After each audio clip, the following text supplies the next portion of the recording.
Moirang lamdamdi lamnungsi Santhong Maikay Ngakliba Singu Khoyum Laining Thau Lairimbi Anigi Kumsi Kumja Haraubagi Lairoi Numitni Moirang Pumba Irang Langi Laibungdami na Chikna China Bangamdaba Makai Tili Amaiba Amaibi Kayana Laining Thau Maaki Thauram Paring Soipadanaba Tauri Laibungdagi Kara Chathoklaga Mi Kaya Laitaba Mafam Maduda Thabalgi Mangalna Laisa Pakang Anido Awai Akum Tauduna Wari Sari Tharikna Nupa Manjadeko Nupagum Thona Laina Layu Kaigino Tawanglen Nangla Samna Nupa Thoktribasibo Ain Nangidamok Lepnidana Nang Karigi Kiribano Ontokpa Pakang Amayek Thengnayda Aigi Laibakse Nangko Nang Tawanglen Aina Nushimanbagi Khara Suphabani Nang Yamna Chakna Wahi Khara Si Hairaga Pendaba Mityeng Ama Nupa Mangonda Yengduna Lay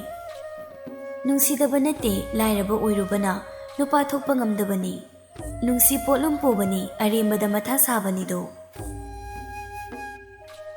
Aisu Nangbu Nungsidaba Nate Nungsibadunabo Uzaugum Lengdana Lepsagi Uri Oina Nangna Naning Tongna Yachau Haibani Aduba Hozikti Wahi Pumba Mathang Mathang Aremba Oirakle Nasana Nasagi Wahibu Makun Lehenjadabani Nangna Nupa Thoktabagi Aidi Yaroi Aidi Ngamoye Nanga Kainaba Saurage Torambani Pukning Mabu Pathabani Adabu Nupi Magi Nungsibagi Ningaida Themjinba Ngamda Nupi Magi Wada Chatkiba Tare Khanduna Saurana Nakumi Loyumbana Aina Pamdre Nungsidre Punsi Lambi Chatminaba Ngamoy Haraga Nangna Suyamna Namai Kanduna Aigi Mangda Leptuna Aingwanda Wasam Haraga Lairisibu Kaigino Nangse Nupi Na Haisi Kaurabro Ha Thamoida Chaina Pirakli Nupa Magi Wahi Kharasi Tabada Pinobi Ningolni Chentharakle Mitluk Pirang Lamihen Bidu Tanikpa Khonjelda Thaunapu Mapunsinduna Nupa Mangonda Yamna Warongni Yengduna Khummi Pharita Loyamba Nangna Duk Yongna Leplab Oirabadina Aisu Wa Hairaroi Wa Haibagi Thaunasu Laitre Lamlanbi Haibadu Oire Adubu Aina Nangbu Nungsibase Asengba Maktabu Oirabadi Singu Khoyum Mahakna Khangzasanu Singu Laimangda Paraina Khiba Wahai Pakang Nang Nataba Amatada Punsi Lai Pulsi Moy Haibadumadi Ai Ngaktuna Chatkeko Wahai Asima Hairamduna Tunghana Napama Buhana Yengda Chatkri Layumba Chatkri Bimabu Ningamdana Yengduna Taksi Sona Lehawi Wakalna Pagani Khana Laukiba Pirep Tare Ngasidi Aremba Pumba Sonjahawi Thamoy Nungda Asamna Tamboy Mahaksu Aisu Nanguni Nungsi Tharik Adubu Nanga Iga Yengnabada Matik Sadi Aidi Lukrami Machani Adubu Aina Hinglingay Matamda Nangi Mangda Lepada Matik Sarabadi Ay Nang Mulawang Mulaki Nangso ay Mungay Duna Leramuko Sonjaba Kaktani Kanada Kari Haini Ngayhak Lambi Edu Lerami Aduwa Leichal Manungda Changduna Laigi Oiba Thauram Makhaiduda Midyeng Thamduna Yengduna Lei Yengjay Haibagi Wani Wakaldo Itawa Matauri Pukningsu Nungsidaba Nate Yamna Nungsi Amu Mangduna Leiba Matau Aduda Maga Lakminaba Leikaigi Mamanaba Duna Asamna Hairai Kaidore Loyamba Nasa Nungai Trabo Ubada Inung Nungai Taba Mali Halasiro Hainingduna Leirambaga Mapa Chana Khiduna Hoi Haiduna Ahing Nongai Matam Aduda Mayumda Halakli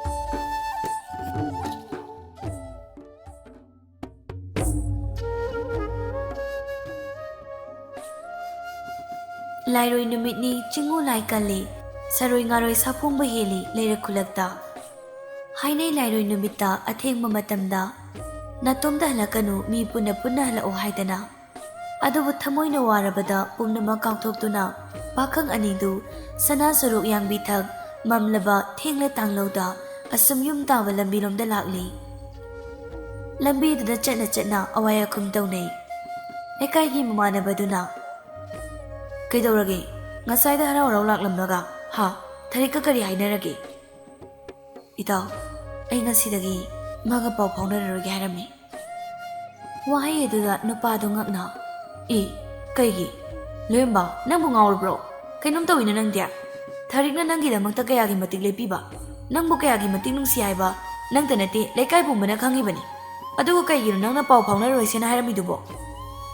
Loyumba mapi ira chena khummi ning lauba khonjelda. Aisu khangdaba nate taw. Pumnamak khangi. Adubu makoigi imunga aikhoiga yengnaruba matamda kayagi matik khetnariba. Kayagi matik sanadriba. Masi khalubada aina maga pau phaunaroi sena hairamlibani. Onthokpani itaw nangsi. Adugidamak nupiga pau phaunaroi sena haiba ngami. Nangani leminaduido. Wari sanaduna sum lakpana amamba lambi aduda hek uhawdraduna loyumba mahakna tangzulin amagi mamaida hek netluri. Lindaduna amuktang kamlamduna labuklumda chinsinkhirami. Tawriba matau asida nupa anido yengnaduna sor hontoknai. Loyumba chana amuk makhatai. Hosikidubu sirojo. Sawine yamna sangine. As amamba sidaba.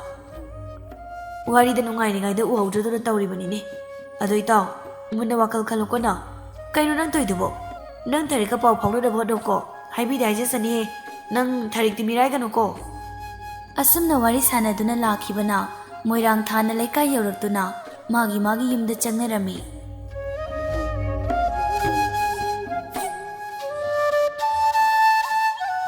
Ahing nongyai matam aduda olang onjanaduna loyumba tumthau haiba yade. Wana chakna lei wakhalduna ningol magi khanduna leiribani. Chummi mana lauriba phirep asi mata singna lali sori haiba kari sunatabida nuja mangonda awa polum koktakta thungatpani haiba khangi. Tumba yadaduna phana kuina leiramnaga loyumba tumthakirami.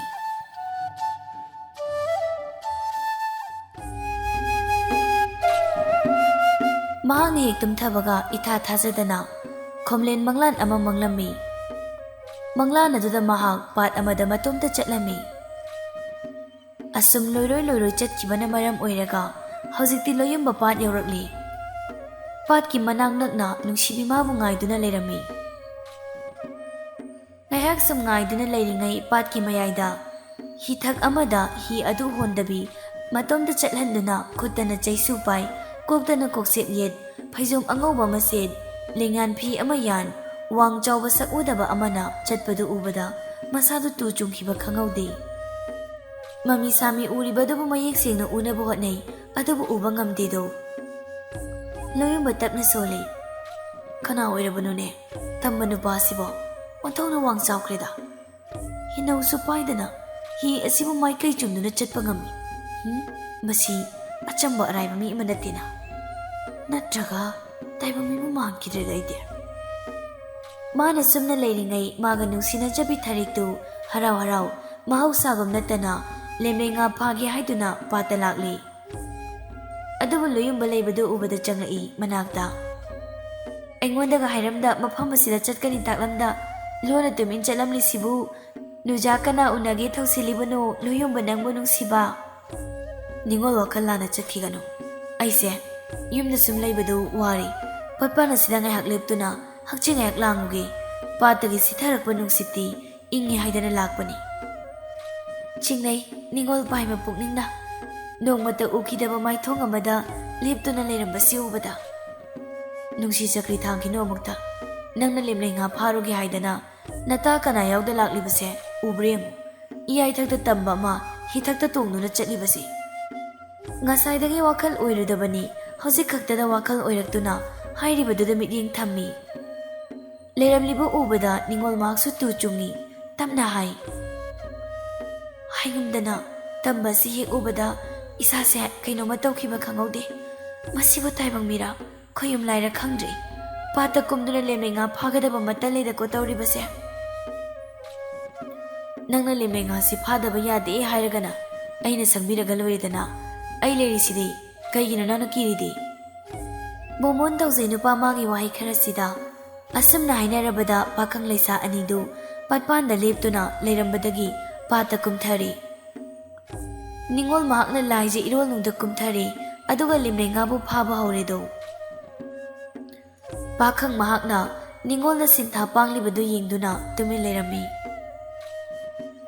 Ngasai pakhang leisa anina ubada mamisami ukhiba chungphiran chaba ꯆꯩꯁꯨ ꯄꯥꯏꯕ ꯇꯝꯕ ꯑꯣꯏꯕꯗꯨ ꯑꯇꯩ ꯀꯅꯥ ꯅꯠꯇꯦꯗꯣ ꯋꯥꯈꯜꯅ ꯆꯤꯡꯅꯈꯤꯕ ꯈꯣꯌꯨꯝ ꯂꯥꯏꯗꯤ ꯂꯥꯏ ꯑꯣꯏꯕ ꯌꯥꯡꯒꯣꯏ ꯅꯤꯡꯊꯧ ꯂꯥꯏꯅꯤꯡꯊꯧ ꯃꯍꯥꯛꯅꯤ꯫ ꯈꯣꯌꯨꯝ ꯃꯃꯤꯡ ꯇꯥꯕꯗ ꯅꯤꯡꯁꯤꯡꯉꯤ ꯅꯍꯥꯟ ꯅꯣꯡꯒꯤ ꯋꯥꯔꯤ ꯑꯃꯁꯨ ꯑꯃꯨꯛ ꯃꯤꯀꯨꯞ ꯑꯁꯤꯗ ꯅꯧꯍꯧꯅꯅ ꯃꯇꯤꯛ ꯆꯥꯎꯕ ꯈꯣꯌꯨꯝꯅꯤꯗꯨ ꯃꯍꯥꯛꯀꯤ ꯅꯃꯨ ꯇꯥꯏꯕꯪ ꯃꯤꯅ ꯆꯤꯡꯉꯨ ꯂꯥꯏꯕꯨ ꯅꯤꯡꯅꯔꯛꯇꯕ ꯊꯧꯁꯥꯅꯔꯛꯇꯕ ꯃꯇꯝꯗ ꯅꯃꯨ ꯇꯥꯏꯕꯪꯕꯨ ꯄꯥꯏꯃ ꯂꯤꯡꯖꯦꯜ ꯑꯁꯥꯎ ꯈꯥꯝꯕꯤ ꯃꯩꯔꯤꯡꯕꯤ ꯂꯥꯏꯅꯤꯡꯊꯧꯅꯤꯗꯨ ꯂꯥꯏꯅꯤꯡꯊꯧ ꯃꯍꯥꯛꯅ ꯈꯣꯏꯗꯧ ꯊꯤꯠꯅ ꯁꯥꯎꯏꯗꯨ ꯂꯥꯏꯅꯤꯡꯊꯧ ꯃꯍꯥꯛꯀꯤ ꯃꯅꯤꯡꯗꯤ ꯌꯥꯡꯒꯣꯏ ꯅꯤꯡꯊꯧ ꯍꯥꯏꯅ ꯀꯣꯂꯣꯏꯅꯩꯗꯨ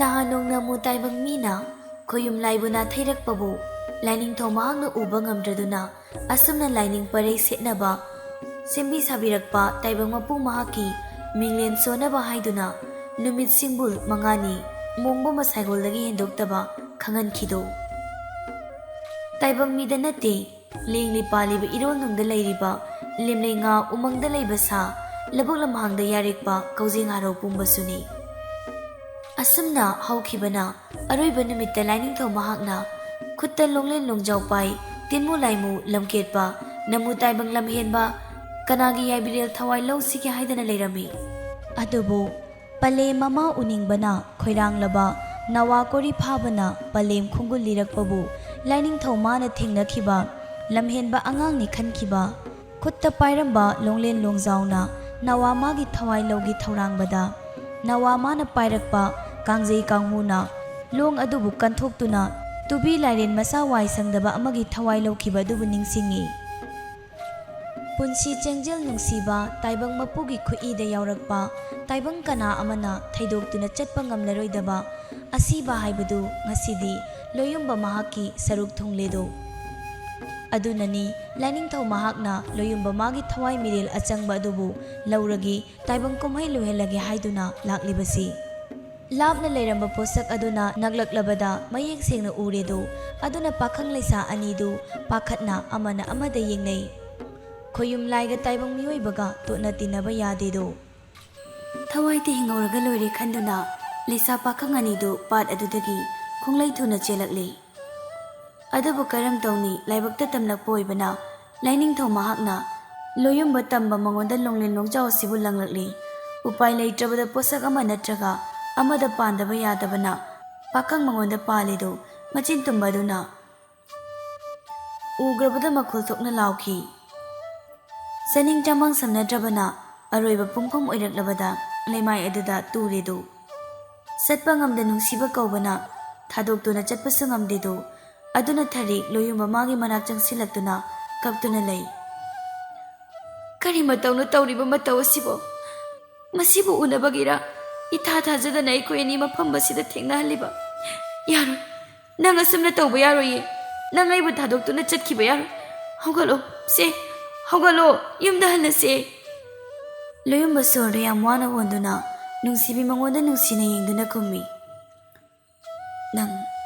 ꯅꯪ ꯑꯩ ꯂꯥꯏꯕꯛꯇ ꯇꯝꯃꯝꯗ꯭ꯔꯕ ꯃꯥꯜꯂꯦ ꯊꯔꯤꯛ ꯆꯠꯂꯣ ꯑꯩꯕꯨ ꯊꯥꯗꯣꯛꯇꯨꯅ ꯆꯠꯈ꯭ꯔꯣ ꯃꯐꯝ ꯑꯁꯤꯗ ꯀꯨꯏꯅ ꯂꯩꯔꯅꯨ ꯆꯠꯂꯣ ꯑꯩꯗꯤ ꯃꯐꯝ ꯑꯁꯤꯗ ꯂꯩꯍꯧꯔꯒꯦ ꯂꯩꯔꯝꯂꯕ ꯃꯊꯪ ꯃꯄꯣꯛ ꯍꯥꯏꯕꯗꯨꯅ ꯏꯕꯥꯅꯤ ꯊꯦꯡꯅꯁꯤꯀꯣ ꯊꯔꯤꯛ ꯋꯥꯍꯩ ꯑꯁꯤꯒ ꯏꯔꯣꯏꯅꯅ ꯂꯣꯌꯨꯝꯕ ꯃꯥꯒꯤ ꯑꯔꯣꯏꯕ ꯍꯥꯏꯕꯗꯨ ꯑꯣꯏꯔꯤ ꯑꯗꯨꯕꯨ ꯉꯁꯥꯏꯗꯒꯤ ꯊꯣꯛꯂꯤꯕ ꯄꯨꯝꯕ ꯇꯥꯏꯕꯪ ꯅꯠꯇꯦ ꯃꯪꯂꯥꯟꯅꯤ ꯇꯨꯝꯗꯨꯅ ꯂꯩꯔꯝꯕ ꯂꯣꯌꯨꯝꯕ ꯃꯤꯀꯞ ꯊꯣꯛꯂꯗꯨꯅ ꯐꯨꯛ ꯂꯥꯎꯅ ꯍꯧꯒꯠꯂꯤ ꯑꯗꯨꯒ ꯃꯁꯥꯗ ꯀꯥꯔꯤꯕ ꯍꯨꯃꯥꯡ ꯃꯈꯩ ꯑꯃꯨꯛꯇꯪ ꯃꯈꯨꯠ ꯑꯅꯤ ꯆꯪꯗꯨꯅ ꯅꯥꯟꯊꯖꯩ ꯁꯣꯔ ꯑꯁꯥꯡꯕ ꯑꯃ ꯍꯣꯟꯗꯣꯛꯆꯩ ꯇꯔꯪ ꯑꯃ ꯆꯠꯂꯤ ꯁꯣꯜꯂꯤ ꯇꯞꯅ ꯑꯁꯨꯝꯅ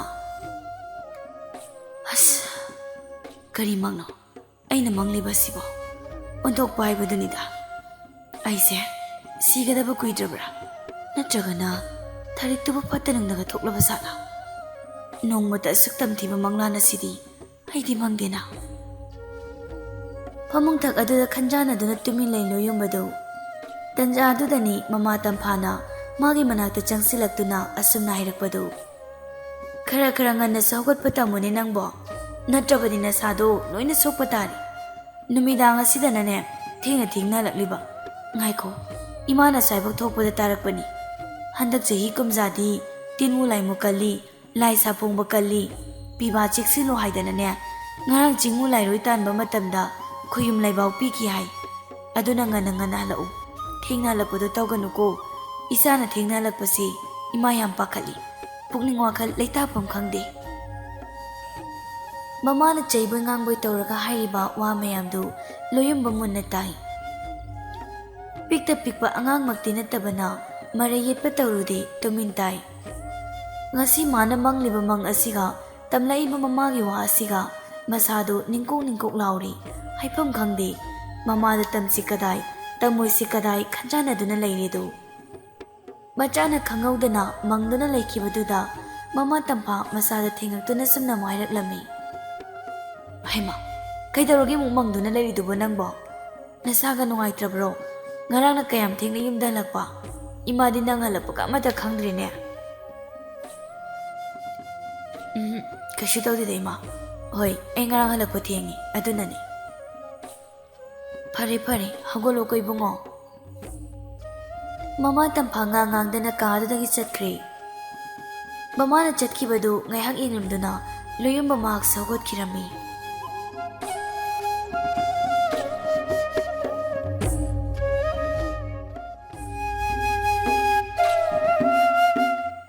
Som na sa ado mangay.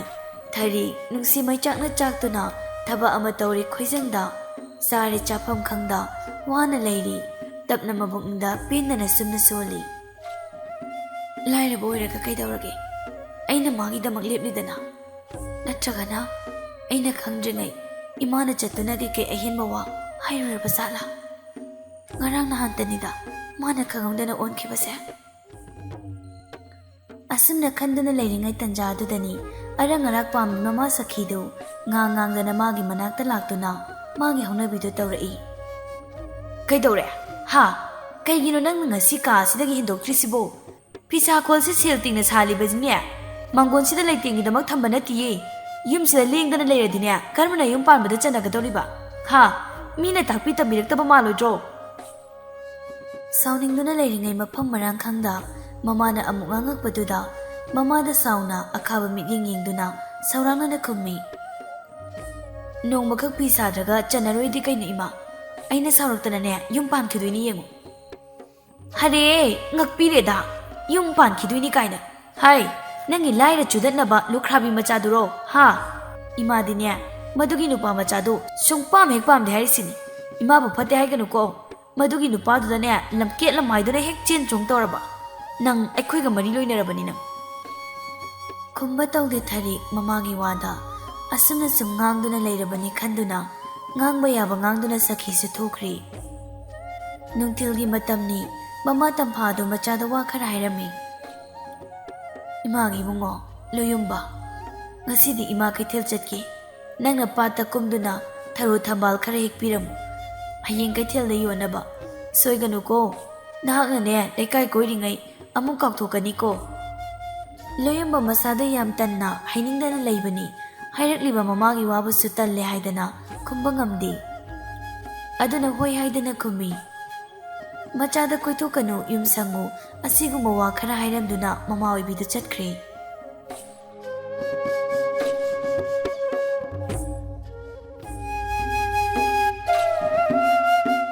mama na hairambagi matung ina loyumba yumna sum leibadu talle haidana Nungthil aduda pata laklami.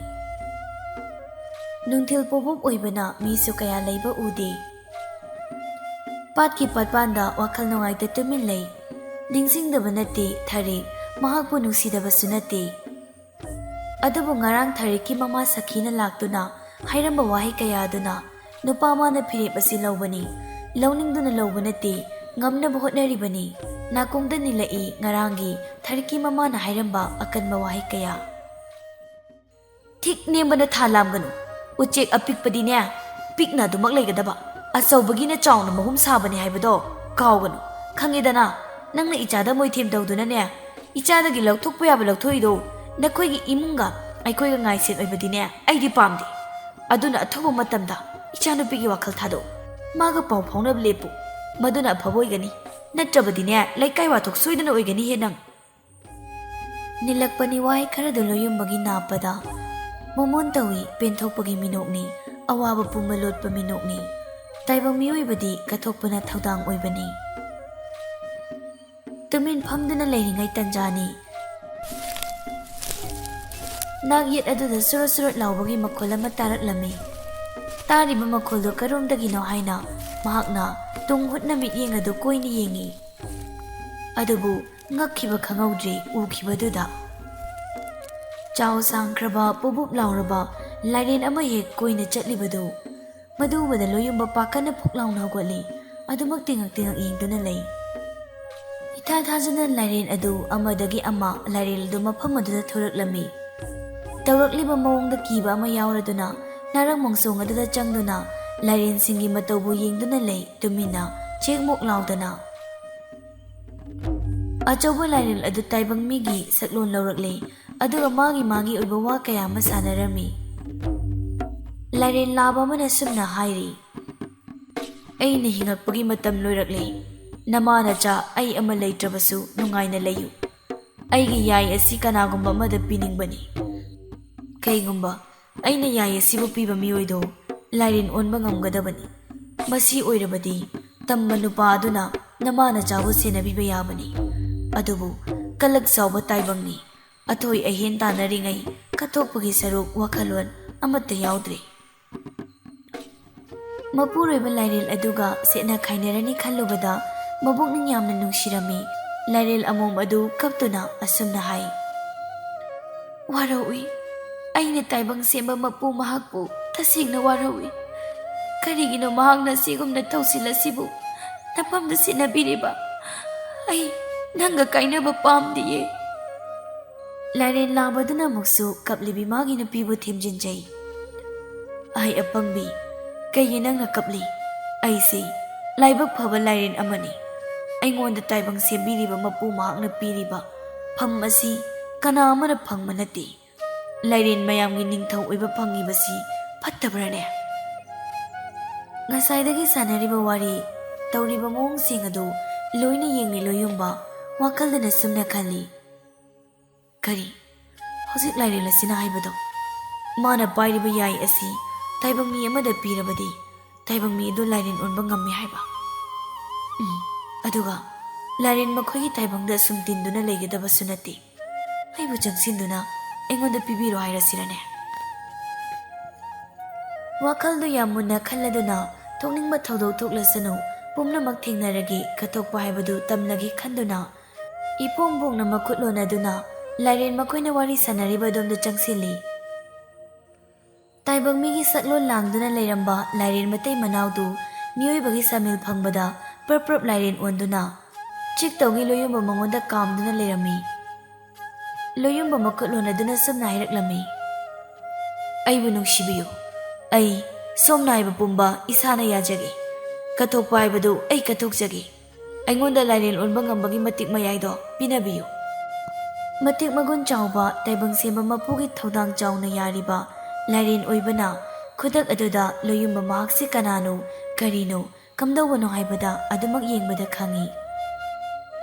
Urido loyumba magi punsi wari sing mayek singna.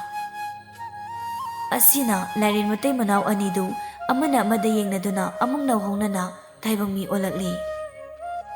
Phari aina nafamda yai asi piragi. Adubu yai asi afaba niti niyom sana pathap kaidana sizanam. Nungai yai phaba chahonga hongba nachak narantungda pinabiramgedo. Adu oire hairaga nangna nungti numit khudingi Lairen onduna aina leikidraba matamda aigi nupi asibu senabiyu. Hoi haiduna loyumbasu Lairen aduna haiba pumba yarami. Isor mahangna asum thoklo tambana ngasigi thodok asi thoklibanido. Yai adugi mayayna loyumba hojikti Lairen onba ngamba tamba nupa haibadu oiredo. Yanaba wahai khara haidaduna mafam adudagi lapthoknakre. Somna nungsi maichakna chaklabada tuminna leiba ngamda tharik patta loyumba magi manakta lakle. Loyumba leibadu ubada momon tawjai. Loyumba mahaksu tharik lakpo ubada momon tawjai. Ngayak atopa wari kaya masanay. Tharik na. Ay ngasidi yumda hanba ngamoy. Thokningba pumba thoklasanu. Chara helabasu yana. Ay nangi nakada nangi seba tawduna laigani. ꯅꯪꯒ ꯄꯥꯎ ꯐꯥꯎꯅꯗꯕꯁꯦ ꯑꯩ ꯌꯥꯝꯅ ꯋꯥꯏ꯫ ꯂꯣꯌꯨꯝꯕꯁꯨ ꯌꯥꯏ ꯑꯗꯨꯃ ꯂꯩꯔꯕꯅꯤꯅ ꯌꯥꯏ ꯑꯗꯨꯒꯤ ꯃꯌꯥꯏꯅ ꯇꯧꯅꯤꯡꯕ ꯇꯧꯕ ꯉꯝꯂꯅꯤ ꯈꯟꯗꯨꯅ ꯄꯨꯝꯅꯃꯛ ꯊꯦꯡꯅꯔꯒꯦ ꯍꯥꯏꯗꯅ ꯈꯜꯂꯤ꯫ ꯑꯗꯨꯕꯨ ꯃꯩꯕꯨ ꯐꯤꯅ ꯀꯨꯞꯇꯨꯅ ꯊꯝꯕ ꯌꯥꯕ ꯅꯠꯇꯦ ꯈꯟꯗꯨꯅ ꯍꯧꯖꯤꯛ ꯊꯣꯛꯈꯤꯕꯗꯨꯒꯤ ꯋꯥꯔꯤ ꯑꯃꯠꯇ ꯆꯤꯊꯗ ꯂꯤꯔꯝꯃꯤ꯫ ꯋꯥꯔꯤ ꯑꯗꯨ ꯇꯥꯔꯕꯗ ꯊꯥꯔꯤ ꯍꯥꯏꯐꯦꯠꯇꯤ ꯅꯨꯡꯉꯥꯏꯇꯕ ꯐꯥꯎꯏ꯫ ꯑꯗꯨꯕꯨ ꯀꯔꯤ ꯇꯧꯔꯨꯅꯤ, ꯅꯨꯡꯁꯤꯖꯕ ꯃꯥꯒ ꯀꯥꯏꯅꯗꯧꯒꯤ ꯁꯔꯨ ꯄꯦꯟꯊꯣꯛꯄ ꯅꯠꯇꯅ ꯀꯔꯤꯕꯨ ꯇꯧꯒꯅꯤ ꯈꯟꯗꯨꯅ ꯂꯣꯌꯨꯝꯕꯒꯤ ꯃꯅꯥꯛꯇ ꯂꯩꯔꯝꯃꯤ꯫ ꯁꯈꯤ ꯃꯥꯅ ꯄꯥꯝꯗꯕ ꯅꯨꯄꯥꯗ ꯃꯆꯥꯅ ꯆꯦꯜꯂꯦ ꯍꯥꯏꯕ ꯄꯥꯎ ꯇꯥꯕꯗ ꯌꯥꯝꯅ ꯁꯥꯎꯅꯤꯡꯉꯤ꯫ ꯑꯗꯨꯕꯨ ꯅꯥꯏꯇꯣꯝ ꯌꯥꯎꯕꯤ ꯃꯃꯣꯝ ꯇꯅꯧꯕꯤꯅꯤ, ꯀꯔꯝꯅ ꯏꯟꯊꯣꯛꯂꯨꯅꯤ? ꯏꯟꯊꯣꯛꯇꯨꯅ ꯊꯝꯕꯁꯨ ꯉꯝꯗꯦ, ꯑꯗꯨꯅ ꯑꯗꯨꯃꯛ ꯂꯨꯍꯣꯡ ꯈꯣꯡꯗꯣꯡꯕꯤꯔꯝꯃꯤ꯫ ꯑꯗꯨꯕꯨ ꯃꯤꯌꯥꯝꯅ ꯂꯣꯌꯨꯝꯕ ꯃꯍꯥꯛꯄꯨ ꯂꯥꯏꯔꯦꯟ ꯑꯣꯟꯕ ꯇꯝꯕ ꯍꯥꯏꯅ ꯈꯪꯅꯩ꯫ ꯌꯥꯏ ꯑꯗꯨꯒꯤ ꯃꯌꯥꯏꯅ ꯋꯥꯔꯝꯕ ꯂꯣꯌꯨꯝꯕ ꯍꯣꯏꯒꯤ ꯏꯃꯨꯡꯁꯨ ꯌꯥꯝꯅ ꯅꯨꯡꯉꯥꯏꯕ ꯍꯥꯏꯕꯗꯨ ꯑꯣꯏꯔꯦꯗꯣ꯫ ꯑꯃꯗꯤ ꯄꯥꯠꯇ ꯉꯥ ꯌꯣꯛꯄ ꯊꯔꯣ ꯊꯝꯕꯥꯜ ꯊꯥꯗꯨꯅ ꯌꯣꯜꯂꯤꯕ ꯀꯌꯥꯕꯨ ꯂꯣꯌꯨꯝꯕ ꯃꯥꯅ ꯂꯥꯏꯔꯦꯟ ꯑꯣꯟꯗꯨꯅ ꯄꯥꯠ ꯄꯨꯝꯕ ꯀꯣꯏꯅ ꯁꯦꯟꯅꯔꯝꯃꯤ꯫ ꯑꯃꯗꯤ ꯂꯥꯏꯔꯦꯜ ꯑꯃꯣꯝ ꯑꯗꯨꯕꯨ ꯑꯃꯨꯛꯃꯨꯛ ꯌꯦꯡꯁꯤꯟꯕꯤ꯫ ꯑꯁꯨꯝ ꯇꯧꯗꯨꯅ ꯈꯨꯟ ꯂꯩꯀꯥꯏ ꯑꯗꯨꯗ ꯍꯨꯔꯥꯟ ꯆꯤꯟꯊꯤ ꯑꯃꯠꯇ ꯇꯧꯗ ꯍꯔꯥꯎ ꯇꯌꯥꯝꯅ ꯏꯪꯅ ꯆꯤꯛꯅ ꯄꯥꯟꯈꯤꯔꯝꯃꯤ꯫